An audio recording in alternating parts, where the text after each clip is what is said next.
నమో వెంకటేశాయ. గురుబ్రహ్మా గురుర్విష్ణుః గురుర్దేవో మహేశ్వరః గురుస్సాక్షాత్ పరం బ్రహ్మ తస్మై శ్రీ గురవే నమః. అభంగురగళాదానస్థూలలక్ష్యత్వమీయుషే తుంగాయ మహసే తస్మై తురంగాయ ముఖే నమః.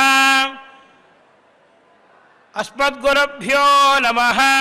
శ్రీమతే రామానుజాయ నమః.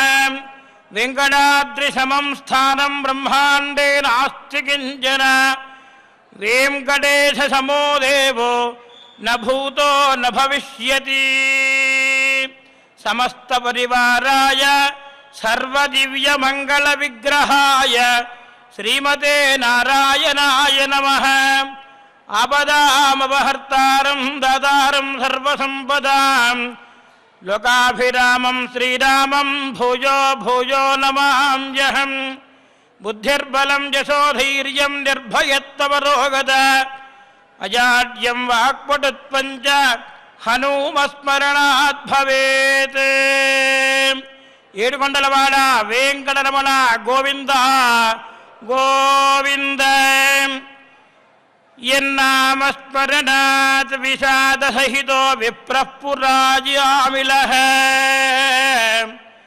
యన్నామస్మరణాత్ విషాదసహితో విప్రః పురాజామిలః. ప్రాగాన్ముక్తిమశోషితాసు నితయః పాపౌకదావానలాత్.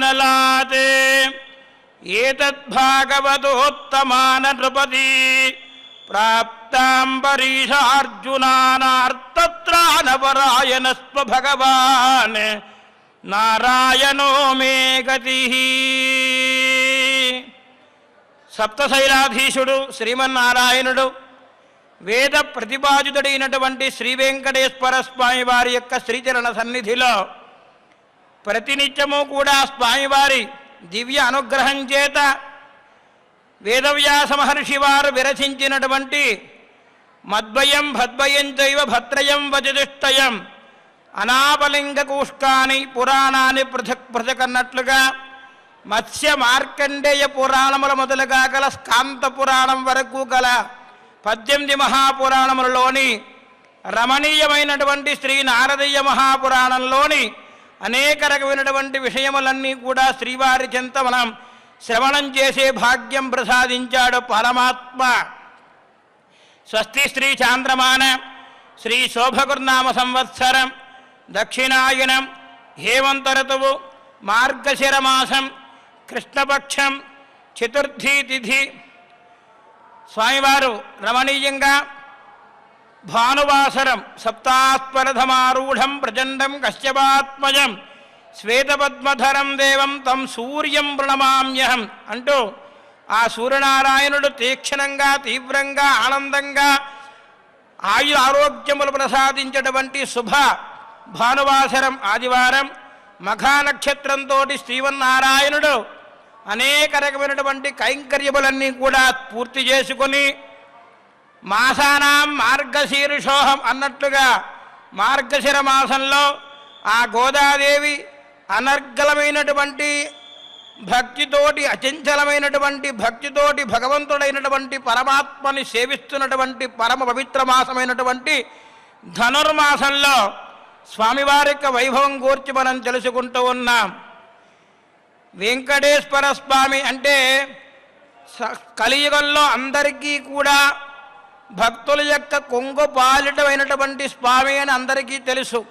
సాక్షాత్తు వైకుంఠం నుండి శ్రీమన్నారాయణుడు వేంచేసి ఈ వరాహచల క్షేత్రంలో శ్రీమన్నారాయణుడిగా అర్చామూర్తిగా ఆవిర్భవించి మనందరికీ కూడా చూడండి, ఎక్కడో వైకుంఠంలో చక్కగా మహాలక్ష్మి అమ్మవారు పాదములు ఒత్తుతూ ఉండగా అక్కడ నాకు సమయం కాదు, ఇక్కడ నేను మానవ లోకానికి వెళ్ళాలి, ఇక్కడ ఉన్నటువంటి కలియుగంలో ఈ కలియుగంలో నేను అర్చామూర్తిగా ఆవిర్భవించాలి అని చెప్పి పరమాత్మ సంకల్పం చేసుకొని శ్రీవైకుంఠ విరక్తాయ స్వామి పుష్కరణీదడే శ్రీవైకుంఠం నుండి వేంచేసి పుష్కరణ సమీపంలో ఆనంద నిలయంలో అర్చామూర్తిగా సాలగ్రామ క్షేత్రం ఇదంతా కూడా ఎందరో మహనీయులు మహానుభావులు సప్తఋషులు ఆళ్వార్లు ఆచార్యులు పరమ భాగవతోత్తములు ప్రహ్లాద నారద పరాశర పుండరీకాది సమస్తమైనటువంటి భక్తాగ్రేస్వరులు భాగవతోత్తములు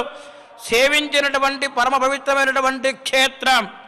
అనేక రకమైనటువంటి తీర్థరాజములన్నీ కూడా ఉన్నటువంటి పరమ పవిత్రమైనటువంటి ఈ క్షేత్రంతో సమానమైనటువంటి క్షేత్రం లేదు. కాబట్టి ఈ కలియుగంలో మన యొక్క వేం కడయతీతి వేంకట సర్వపాపాన్ని వేం ప్రాహు కటస్థద్దాహముచ్యతే అన్నట్లుగా సమస్తమైనటువంటి పాపములన్నీ కూడా నిర్మూలన చేయడం కోసం స్వామివారు ఆవిర్భవించిన క్షేత్రం. కాబట్టి స్వామివారికి మరొక్కసారి చేతులు జోడించి సాష్టాంగ ప్రణిపాతం చేద్దాం. ఏడుకొండలవాడ వెంకటరమణ గోవింద గోవింద గోవింద గోవింద గోవింద అని ముమ్మార్లు గొంతెత్తి పిలిస్తే ఆనందంగా పలికే పరమాత్మ శ్రీమన్నారాయణుడు.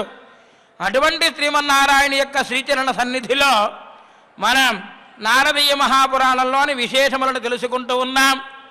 ఆ సౌదాస మహారాజు గారు వశిష్ఠ మహర్షి వారి యొక్క తీవ్రమైనటువంటి ఆగ్రహానికి గురి అయి రాక్షసుడిగా తిరిగి మరలా జన్మనెత్తి కల్మాషపాదుడిగా నామకరణం చెంది ఆ తర్వాత గురువుగారుగా ఉన్నటువంటి ఒక మునిపత్రిని కూడా చూసి అక్కడ మునిని సంహరించి ఆ మునిపత్ని అయినటువంటి బ్రాహ్మణుని ద్వారా శాపాన్ని పొంది తిరిగి మరలా ఆ బ్రాహ్మణికి తాను కూడా శాపమిచ్చి అలా నర్మదా నదీ తీరంలో ఉన్నటువంటి అరణ్య ప్రాంతంలో ఒకనొక మర్రి చెట్టు కింద ఉన్నటువంటి సోమదత్తుడు అని పిలువబడే పూర్వంలో సోమదత్తుడనే పిలువబడే ఒక బ్రాహ్మణోత్తముడు సకల వేదాంగములు కూడా అభ్యసించి తను గర్వం చేత గురువుగారిని తిరస్కరించడం చేత తనకి సంప్రాప్తమైనటువంటి బ్రహ్మరాక్షస రూపాన్ని ధరించాడు.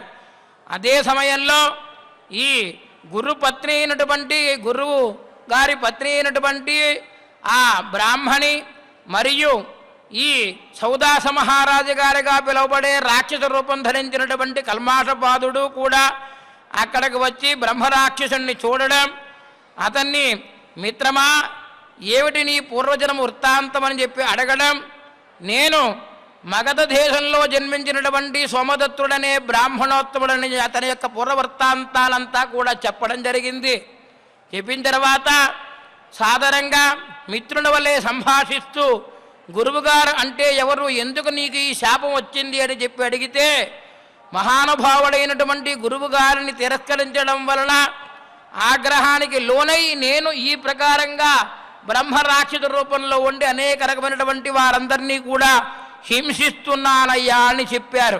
చెప్పి ఆ కల్మాషపాదుడైనటువంటి ఆ సౌదాస మహారాజు గారు అడిగితే బ్రహ్మరాక్షసుడు చక్కగా గురువుగారి యొక్క మాహాత్మ్యాన్ని ఆ తత్వాన్నంతా కూడా ఈ ప్రకారంగా ఈ విధానంగా అందరికీ కూడా మనందరికీ కూడా అర్థమయ్యేటట్లుగా చక్కగా సవిస్తారంగా అందిస్తూ ఉన్నారు. ఏమిటయ్యా అంటే పితాచ ధర్మవక్తాచ విశేషగర్వస్మృతాః ఏతేషామపి భూపాల శృణుస్వ ప్రవరం గురం సర్వశాస్త్రార్థతత్వజ్ఞైః భాషితం ప్రవదామి తే యః పురాణాని వదతి ధర్మయుక్తాని పండితః సంసారబాధ విచ్ఛేద కారణాని చ ఉత్తమః దేవపూజార్హ కర్మాణి దేవతా పూజనే ఫలం. సకల శాస్త్రముల యొక్క తత్వాన్ని తెలియపరిచే వారే గురువుగారయ్యా. సంసారమైనటువంటి పాశము నుండి ఛేదించడానికి ధర్మంతో కూడినటువంటి అనేక రకమైనటువంటి పురాణములన్నీ కూడా బోధించేవారు ఉత్తమమైనటువంటి గురువులు. సకల వేద సారమంతా కూడా రంగరించి సమస్తమైనటువంటి మానవాళికి కూడా సనాతనమైనటువంటి భారతీయ సంస్కృతిలో మనందరం ఈ యొక్క కర్మభూమి వేదభూమిలో జన్మించాం కాబట్టి పురాణ శ్రవణం చేయడం వలన అనేక రకమైనటువంటి ఉత్కృష్టమైనటువంటి శుభములు కలుగుతాయ్యా. పురాణ శ్రవణాన్ని ఎవరైతే చేస్తారో అలాగే పురాణాన్ని పఠనం చేస్తారో పురాణములో ఉన్నటువంటి లక్షణములన్నీ కూడా సవిస్తారంగా వివరిస్తారు. వారు ఉత్తమ గురువులయ్యా అని చెబుతూ ఉన్నారు. దేవతలకు కూడా పూజించడానికి మనం దేవలోకంలోకి వెళ్ళినా ఏ లోకంలోకి వెళ్ళినప్పటికీ కూడా ఈ యొక్క మానవ లోకంలో, ఈ మనుష్య లోకంలో, ఈ భూమిపై, కర్మభూమిపై అనేక రకమైనటువంటి వేద విహితమైనటువంటి కర్మలన్నీ కూడా వేదం ఏ ప్రకారంగా అయితే చెప్పబడిందో అటువంటి యజ్ఞయాగాదులన్నీ కూడా చేయడం కోసం సాక్షాత్తు దేవతలు సైతం ఇక్కడికి భూమికి వచ్చి ఇక్కడ యజ్ఞయాగాదులు చేసి ఆ విష్ణుని సమర్పణ చేసి ఆనందిస్తారు, తృప్తి పడతారు. అటువంటి పరమ పవిత్రమైనటువంటి పురాణములను ఎవరైతే చక్కగా బోధిస్తారో వారు సద్గురువులయ్యా. కావున ఓ రాజా, సకలమైనటువంటి పుణ్యప్రదములన్నీ కూడా వేదార్థ సారమంతా కూడా ఆ పురాణంలోనే దాగి ఉందయ్యా. సంసారమైనటువంటి సాగరాన్ని దాటించడానికి ఏకైక మార్గం కూడా పురాణ శ్రవణమేనయ్యా అంటూ అనేక రకమైనటువంటి ధర్మ సూక్ష్మములన్నీ కూడా చెబుతూ ఉన్నారు. ఆ బ్రహ్మరాక్షస రూపంలో ఉన్నటువంటి సోమదత్తుడైనటువంటి బ్రాహ్మణోత్తముడు సౌదాస మహారాజు గారిగా పిలువబడే రాక్షస రూపంలో ధరించినటువంటి కల్మాషపాదునికి తర్కస్తు బాధహేతు స్యాత్ నీతిస్పైహిక సాధనం పురాణాన్ని మహాబుద్ధే ఇహాముత్ర సుఖాయహి యశృణోతి పురాణాన్ని సతతం భక్తి సంయుతః తస్య స్యాత్ నిర్మలా బుద్ధి భూయో ధర్మపరాయణ పురాణశ్రవణాత్ భక్తి జాగతే స్త్రీపదౌ శుభా విష్ణుభక్త నృణాం భూప ధర్మే బుద్ధి ప్రవర్తతే. హే రాజా, తర్కశాస్త్రం అనేటువంటిది ఉంది కదా, అది వాదనకు చేయడానికి కారణమవుతుంది. తర్కం ద్వారా అంటే వేదములు ఋగ్వేదం, యజుర్వేదం, సామవేదం, అధర్వవేదం 4 వేదములు, మీమాంస, తర్కశాస్త్రము, న్యాయశాస్త్రము మొదలగాగల జ్యోతిష్యము మొదలగలవంటి షడంగాలలో ఈ తర్కశాస్త్రం ఉందే అది వాదనకు ఉపయోగమైనటువంటి కారణమైనటువంటి శాస్త్రం. అలాగే ఇక నీతి శాస్త్రం ఉంది కదా, అది ఇహ ఫల సాధకమైనటువంటిది. ఇహంలోనూ ఫలంలో పరంలోనూ కూడా సాధకమైనటువంటి శాస్త్రము నీతి శాస్త్రమయ్యా. ఇక పురాణములు ఉన్నాయి కదా, అష్టాదశ మహాపురాణములు ఉన్నాయి కదా, ఇవన్నీ కూడా అనేక రకమైనటువంటి ధర్మాన్ని గూర్చి తెలుపుతూ ఉన్నాయి. అందుకనే పెద్దలు చెబుతారు, మనకి వేద వాంగ్మయం చెబుతోంది, ధర్మాన్ని పట్టుకోండి, ధర్మాన్ని ఆచరించండి, ధర్మంగా ఉండండి. రామో విగ్రహవాన్ ధర్మ. రామచంద్రుడు అంటే ఎవరయ్యా అంటే సాక్షాత్తు ధర్మానికి ప్రతీక అని చెప్పారు. కాబట్టి ఎల్లప్పుడూ కూడా ధర్మాన్ని పట్టుకుంటే అది మనని కాపాడుతూ ఉంటుంది. వేదం ఏం చెబుతుంది అంటే ధర్మాన్ని ఆచరించవయ్యా అని చెప్పింది. ధర్మంతోనే అన్నీ ముడిపడి ఉన్నాయి. కాబట్టి సకల ధర్మశాస్త్రముల యొక్క సూక్ష్మములన్నీ కూడా ఈ పురాణంలోనే ఉన్నాయ్యా. మరియు ఈ పురాణాన్ని పఠనం చేయడం వలన కానీ, శ్రవణం చేయడం వలన కానీ, పురాణాన్ని 10 మందికి కూడా చెప్పడం వలన కానీ ఇహంలోనూ పరంలోనూ కూడా ఎప్పుడూ కూడా సుఖాన్ని పొందుతూ భక్తితోటి పురాణములను ఎవరైతే శ్రవణం చేస్తారో, నిర్మలమైనటువంటి మనస్సుతోటి ఎవరైతే శ్రవణం చేస్తారో, ధర్మపరాయణులుగా ఉంటారో వారందరికీ కూడా ఆ శ్రీమన్నారాయణ యొక్క అనుగ్రహం కలుగుతుందయ్యా. కారణం ఏమిటయ్యా అంటే శ్రీహరి యొక్క మాహాత్మ్యాన్ని గూర్చి, భగవంతుడైనటువంటి పరంధాముని యొక్క మాహాత్మ్యాన్ని గూర్చి శుభకరమైనటువంటి భక్తిని తెలిపే సాధనమే ఈ యొక్క పురాణం. కాబట్టి విష్ణు భక్తి గలవారు అందరూ కూడా ధర్మపరాయణతో ఉండి సద్బుద్ధిగా ప్రవర్తించాలి అంటే పురాణ శ్రవణం చెయ్యాలి అని చెప్పి ఆ బ్రహ్మరాక్షస రూపంలో ఉన్నటువంటి సోమదత్తుల వారు చెబుతున్నారు. అంటే మనకి శాస్త్రాలలో తర్కశాస్త్రం కనుక అధ్యయనం చేసినట్లయితే అది వాదనకి పనికి వస్తుంది. ఇక నీతి శాస్త్రాన్ని క్షుణ్ణంగా మనం తెలుసుకుంటే అది ఇహ ఫల సాధనంగా అవుతుంది. ఇక పురాణములను పఠనం చేయడం వలన కానీ, పురాణములు శ్రవణం చేయడం వలన కానీ, పురాణములను ఎవరైతే శ్రద్ధగా దగ్గర ఉండి ఆ పురాణములలోని అనేక రకమైనటువంటి భగవద్గాథలని, భగవద్వైభవాన్ని గూర్చి ధనపరాయణత్వంగా ఎవరైతే శ్రవణం చేస్తారో వారందరికీ కూడా ఆ శ్రీహరి పట్ల అత్యంతమైనటువంటి భక్తి కలిగి స్వామివారిని సేవిస్తారో వారందరినీ కూడా శ్రీహరి దగ్గరుండి కాపాడుతూ ఉంటాడు అని చెబుతున్నారు. ఎందుకయ్యా అంటే పరమాత్మకి వేదములన్నా, వేదాంగములన్నా, పురాణములన్నా, ఇతిహాసములన్నా, ధర్మపరాయణతోటి నిలచిన వారన్నా పరమాత్మకి చాలా ఇష్టం.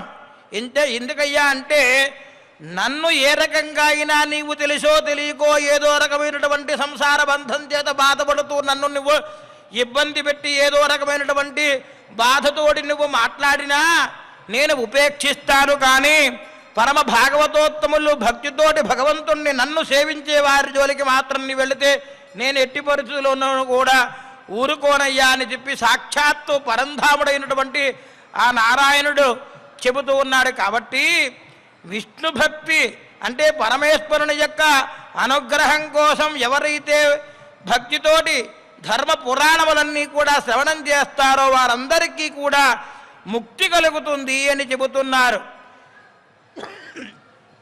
ధర్మాత్ పాపాని నశ్యంతి, ధర్మాత్ పాపాని నశ్యంతి, జ్ఞానం శుద్ధం చ జాయతే, ధర్మార్థకామ మోక్షాణం ఏ ఫలాన్యభిలప్సవః, శృణుజుస్తే పురాణాని ప్రాహుర్దితం పురావిదః, అహం తు గౌతమమునేః సర్వజ్ఞాత్ బ్రహ్మవాదినః, శృతవాన్ సర్వధర్మార్థం గంగాతీరే మనోరమే, కదాచిత్ పరమేశస్య పూజాం కర్తుం అహం గతః. ఆ సోమదత్తుడైనటువంటి బ్రహ్మరాక్షస రూపంలో ఉన్నటువంటి సోమదత్తుల వారు చెబుతున్నారు, ధర్మము వలన సమస్తమైనటువంటి పాపములన్నీ కూడా నశించిపోతాయ్యా. అంటే మనము తెలుసో తెలియకో అజ్ఞానం చేత చేసినటువంటి పాపములన్నీ కూడా తొలగిపోతాయి.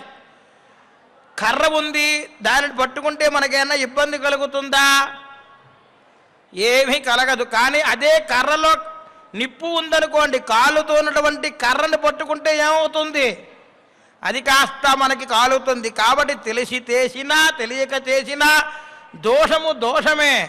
అయినప్పటికీ కూడా ధర్మంతో కనుక సత్ప్రవర్తనతోటి ఉండి ఎల్లప్పుడూ కూడా ధర్మం కోసం సత్యం కోసం తన యొక్క సామ్రాజ్యాన్ని వదిలిపెట్టినటువంటి మహానుభావుల వలె మనం కూడా ఎల్లప్పుడూ కూడా ధర్మాచరణ చేస్తూ ధర్మంగానే ఉంటూ మనసా వాచ కర్మణ త్రికరణ శుద్ధిగా పరమాత్ముడైనటువంటి ఆ పరంధాముణ్ణి ఎవరైతే సేవిస్తూ ఉంటారో ఆ ధర్మాన్ని గట్టిగా పట్టుకోవాలి, ధర్మాన్ని వీడకూడదు. ధర్మంతోనే అన్నీ ముడిపడి ఉన్నాయి. కాబట్టి ధర్మం వలనే సకల విధమైనటువంటి పాపములన్నీ కూడా నశిస్తాయ్యా సౌదాస మహారాజా అని చెబుతున్నారు.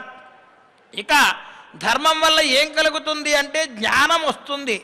జ్ఞానం అంటే ఏమిటి? ఏది తెలుసుకో, ఏది మంచిది, ఏది చెడు, ఏది త్రోవ, ఏది చెడు త్రోవ, ఎలా ప్రవర్తించాలి, 10 మందితో ఎలా ఉండాలి, ఎలా నడుచుకోవాలి, జీవహింస చేయకూడదు, గోవధ చేయకూడదు, ఎవరిని కూడా మానసికంగా కూడా ఎవరిని కూడా ఇబ్బంది పెట్టకూడదు అన్నటువంటిదే జ్ఞానం. అటువంటి జ్ఞానం కలుగుతుందయ్యా ఈ యొక్క పురాణ శ్రవణం వలన, ధర్మము వలన. ఇక ధర్మార్థ కామ మోక్షములను ఉన్నాయి కదా, చతుర్విధ పురుషార్థములు ఉన్నాయి కదా, అవన్నీ పొందాలి అనుకున్నటువంటి వారు ఎవరైనప్పటికీ కూడా పురాణనగరగా శ్రవణం చేసినట్లయితే వారికి తప్పక ఆ ధర్మార్థ కామోక్షములైనటువంటి చతుర్విధ పురుషార్థములు సిద్ధిస్తాయి అని చెప్పి శాస్త్రం చెబుతోందయ్యా మహారాజా. నేను బ్రహ్మవాదిని, అంటే సకల శాస్త్రములు కూడా అధ్యయనం చేశాను. ఆ సోమదత్తుల వారు చెబుతున్నారు, బ్రహ్మరాక్షస రూపంలో ఉన్నటువంటి సోమదత్తుల వారు, నేను సకల శాస్త్రములన్నీ కూడా అధ్యయనం చేశాను, బ్రహ్మవాదిగా ఉన్నాను, సర్వజ్ఞుడిగా ఉన్నటువంటి ఒకానొక రోజు సకల శాస్త్రములు తెలిసినటువంటి బ్రహ్మవాది అయినటువంటి సర్వజ్ఞుడు అంటే సమస్తము కూడా తెలిసినటువంటి వాడు. సర్వజ్ఞుడు అంటే పరమేశ్వరుడు, పరంధాముడు, అతని యొక్క రూపానికి ప్రతీకే ఈ మహర్షులందరూ కూడా. మహర్షులు ఎందుకు అయ్యా అంటే ఎల్లప్పుడూ కూడా ధ్యానం చేసుకుంటూ త్రికరణ శుద్ధిగా వారు ఏమి విధమైనటువంటి ప్రయోజనాన్ని కూడా ఆశించకుండా భగవద్గాథలని భక్తులకు వినిపిస్తూ వేదాధ్యయనం చేస్తూ శాస్త్రాధ్యయనం చేస్తూ అనేక రకమైనటువంటి విషయములన్నీ కూడా ఆమూలాగ్రంగా 10 మందికి కూడా ఉపయోగించే, అంటే ధర్మపరాయణతో ఎవరైతే ఉంటారో వారందరికీ బోధిస్తున్నటువంటి వారే మహర్షులు. అటువంటి మహర్షి అయినటువంటి గౌతమ మహాముని వారి వద్ద నేను విద్యాభ్యాసం చేశానయ్యా. ఒకనాడు గౌతమ మహాముని వారు సకల శాస్త్రములన్నీ తెలిసినటువంటి మహానుభావుడైనటువంటి వారు గంగానదీ తీరంలో ఉన్నారు. అక్కడ శ్రీమన్నారాయణుని యొక్క అనుగ్రహం చేత అనేక శాస్త్రములన్నీ కూడా నేను అధ్యయనం చేశానటువంటి గర్వం చేత నేను ఉన్నాను. పరమేశ్వరుని ఆరాధన చేయడం కోసం ఆ గంగానదీ తీరం దగ్గరికి వచ్చారు మహానుభావుడైనటువంటి గౌతమ మహాముని. వచ్చినప్పుడు పరమేశ్వరుణ్ణి సేవిస్తూ ఉన్నారు. నేను కూడా అదే సమయంలో అక్కడికి వచ్చాను. కనీసం గురువుగారు వచ్చారు కదా అని చెప్పి సాష్టాంగ నమస్కారం చెయ్యలేదు. నేను చెయ్యకపోయేసరికి నాకు ఈ దుస్థితి కలిగింది అని చెబుతున్నారు. అంటే పెద్దలు, మహానుభావులు, వేదాంగములు తెలిసినటువంటి బ్రాహ్మణోత్తములు కనబడితేనే వారిని ప్రదక్షిణం ఆచరించి వారికి సేవించాలి అని చెప్పి పరమాత్మ మనకి తెలియపరుస్తున్నాడు కదా. అందులోనూ గౌతమ మహాముని వారు వచ్చారు అంటే ఇతని అజ్ఞానం చేత ఆయనకి నమస్కరించలేదట. ఉపస్థితో జాపి తస్మై ప్రణామం లక్ష్యకారిషం సదుశాంతో మహాబుద్ధి గౌతమస్తేజసాం నిధి మంత్రోదితాని కర్మాణి కరోతీతి బుధం జిజౌ యస్పర్చితో మయా దేవః శివసర్వజగద్గురుః గుర్రవజ్ఞాకృతాయేన రాక్షసత్వే నియుక్తవాన్ జ్ఞానతో వాపీయోవజ్ఞాం కురుతే గురోధ.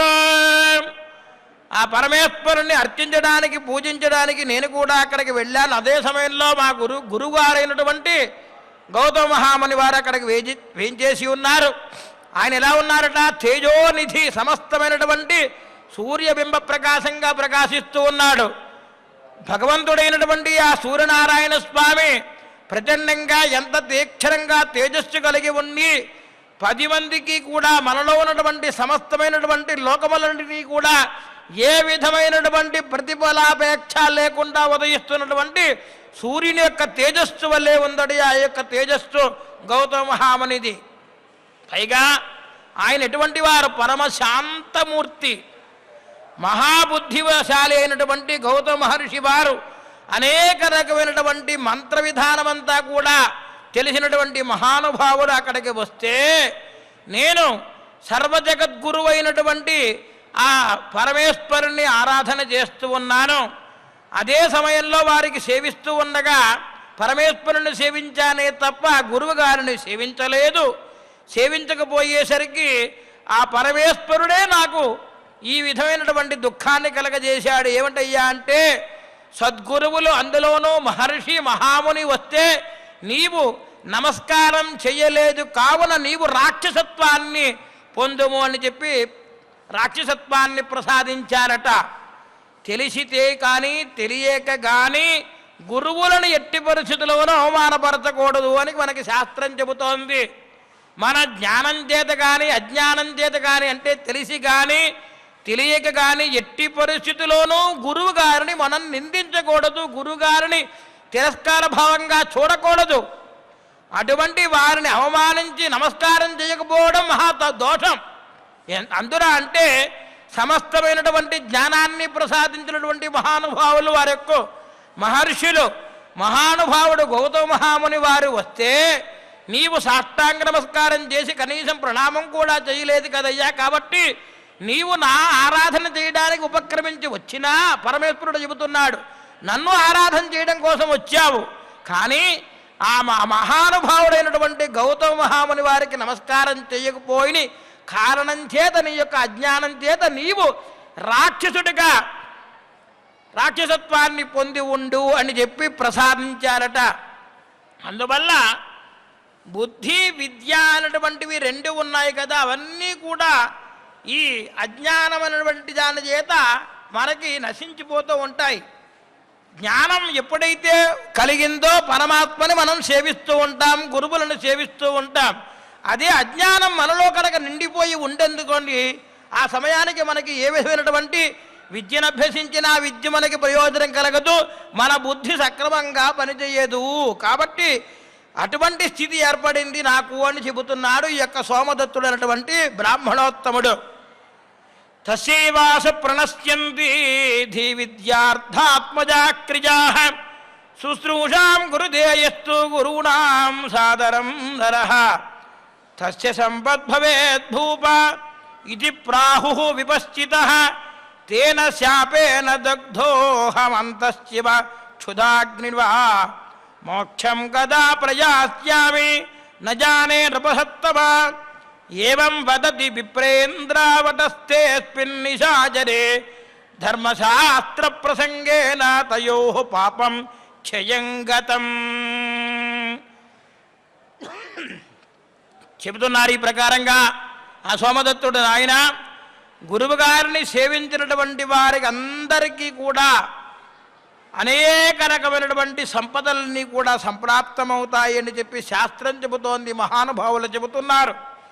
ఆ శాపంతో పాటు ఎప్పుడైతే శాపానికి నేను గురయ్యానో నాకు ఆకలి దప్పెలకు పెరిగిపోయి అనేక రకమైనటువంటి బ్రాహ్మణోత్తములని వారు వీరుని లేకుండా అనేక రకమైనటువంటి మానవులందరినీ కూడా హింసిస్తూ ఉన్నాను.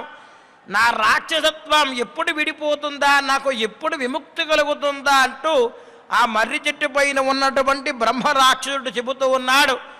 ధర్మశాస్త్ర విషయముల గురించి ఇద్దరూ చర్చ చేసుకుంటున్నారు కదా, కాబట్టి వారి పాపమంతా కూడా నశించిపోయిందట. అంతే సద్గురువుల యొక్క స్మరణ, భగవంతుని యొక్క వైభవాన్ని, భగవతత్వాన్ని, అలాగే మహానుభావుడైనటువంటి పరంధాముని యొక్క సేవను పొందేటువంటి విధానాన్ని, వేదాంగముల యొక్క విషయములను గూర్చి ప్రస్తావన చేయడం, ధర్మశాస్త్రముల గురించి ఎప్పుడైతే వీరిద్దరూ కూడా ఆ ప్రకారంగా రాక్షస జన్మలో ఉన్నప్పటికీ కూడా వాటి యొక్క వివరణమన్నిటినీ కూడా యథాప్రకారంగా వారిద్దరూ కూడా ఎప్పుడైతే సూక్ష్మమైనటువంటి ధర్మం గురించి చర్చించుకుంటున్నారో వారికి ఆ క్షణంలోనే సమస్తమైనటువంటి పాపములన్నీ కూడా నశించిపోయాయి. కాబట్టి ధర్మంగా ఎప్పుడు కూడా ప్రవర్తిస్తే, ఆ ధర్మాన్ని పట్టుకుంటే ఎల్లప్పుడూ కూడా ఎవరికి కూడా ఎటువంటి ఇబ్బందులు కూడా కలగవు అని చెప్పి మనకి ఈ యొక్క గాథ ద్వారా తెలుస్తోంది. పరమేశ్వరుడు చిద్విలాసుడు శ్రీమన్నారాయణుడు అనేక రకమైనటువంటి సూక్ష్మాలన్నీ కూడా మనం తెలియపరుస్తూ ఉన్నాడు మనకి. ఎందుకయ్యా అంటే మనం ప్రతినిత్యము కూడా లేచిన వెంటనే పరంధాముడైనటువంటి ఆ పరమాత్మని తదేక భక్తితోటి ధ్యానం చేయమని చెప్పి మనకి వేదం చెబుతోంది, వేదాంగములు చెబుతున్నాయి, శాస్త్రాలు చెబుతున్నాయి, పురాణములు చెబుతున్నాయి, తల్లిదండ్రులు చెబుతున్నారు, గురువుగారు చెబుతున్నారు, పెద్దలు చెబుతున్నారు, అనేక రకమైనటువంటి పండితుల యొక్క విషయమంతా కూడా మనం తెలుస్తున్నాం. అనేక రకమైనటువంటి భగవద్భక్తుల వైభవాన్ని గూర్చి మనం తెలుసుకుంటూ ఉన్నాం. అనేక రకమైనటువంటి ఆళ్వార్లు, ఆచార్యులు ఎందరో నడయాడినటువంటి సమస్తమైనటువంటి ఈ యొక్క కర్మభూమి గురించి మనం అనేక రకమైనటువంటి విషయములన్నీ కూడా తెలుసుకుంటూ ఉన్నాం. కాబట్టి మనకి అజ్ఞానమైనటువంటిది దూరంగా పారద్రోలి సుజ్ఞానమును ప్రసాదించవలనని చెప్పి ఆ ఏడుకొండల వాడిని మనసా వాచ కర్మణా త్రికరణ శుద్ధిగా సేవిస్తూ పరమాత్మ లీలా విభూతుడు కాబట్టి మనందరినీ కూడా రక్షిష్యతీతి విశ్వాస, రక్షిస్తాను అని చెప్పి కంకణం కట్టుకున్నాడు. ఆ విశ్వాసం మనందరినీ కూడా ఎల్లప్పుడూ కూడా ఉంది కాబట్టి పరమాత్మని సేవిస్తూ ఉన్నాం. ఈనాడు భానువాసరం పరమ పవిత్రమైనటువంటి రోజు. ఆ సూర్యభగవానుణ్ణి సాక్షాత్తు రామచంద్రస్వామి వారు సేవించారు. అలాగే మన వెంకటేశ ప్రభు యొక్క సన్నిధి సమీపంలో ఉన్నటువంటి శ్రీ ఆంజనేయ స్వామి వారికి కూడా ఈనాడు చక్కగా అభిషేక కార్యక్రమం మరికొద్దిసేపట్లో జరుగుతుంది. దాన్ని కూడా భక్తులు వీక్షించవచ్చును. అనేక రకమైనటువంటి ధార్మిక, సాంస్కృతిక, పురాణ, ఇతిహాస వైభవములను గూర్చి భగవంతుడు మనకి శ్రవణం చేసే భాగ్యం కలగజేసినందుకు ఆ పరంధామునికి శిరస్సు వంచి పాదాభివందనం చేస్తూ అంజలి ఘటించి మనం ఆయనకి ఏమిచ్చి రుణం తీర్చుకోవాలి? ఏమీ ఇవ్వలేము. ఎందుకంటే సమస్తమైనటువంటి సృష్టినంతా కూడా ఆయన సృష్టించాడు. ఈ ఉచ్ఛ్వాస నిశ్వాసములకు మూలభూతమైనటువంటి వాడు పరమాత్మ కదా. ఆయనకి ఒక్కసారి మనం గొంతెత్తి ముమ్మార్లు గోవిందా గోవిందా గోవిందా అంటే ఆనందంగా పొంగిపోయి మనం చేసినటువంటి సమస్తమైనటువంటి పాపములన్నిటినీ కూడా పారద్రోలి రక్షించే పరంధాముడైనటువంటి శ్రీనివాసుని శ్రీచరణములను సదా సేవిస్తూ వారి శ్రీచరణములను ఎల్లప్పుడూ కూడా ఆశ్రయిస్తూ శరణాగతి చేస్తూ స్వామివారికి ప్రణమిల్లుతూ శ్రియకాంతాయ కళ్యాణ నిధయే నిధయేర్థినాం శ్రీ వెంకట నివాసాయ శ్రీనివాసాయ మంగళం శ్రీ వైకుంఠ విరక్తాయ స్వామి పుష్కరిణీతటే రమయా రమమానాయ వెంకటేశాయ మంగళం మంగళాశాసనపరైర్మదాచార్య పురోగమైః సర్వైశ్చ పూర్వైరాచార్యైః సత్కృతాయాస్తు మంగళం. సర్వం శ్రీకృష్ణార్పణమస్తు. శ్రీ అవధూతాశ్రమము బోధానంద సత్యారామూర్తి ఆర్యుల గోసేవాశ్రమము మరియు వృద్ధాశ్రమము పడాల.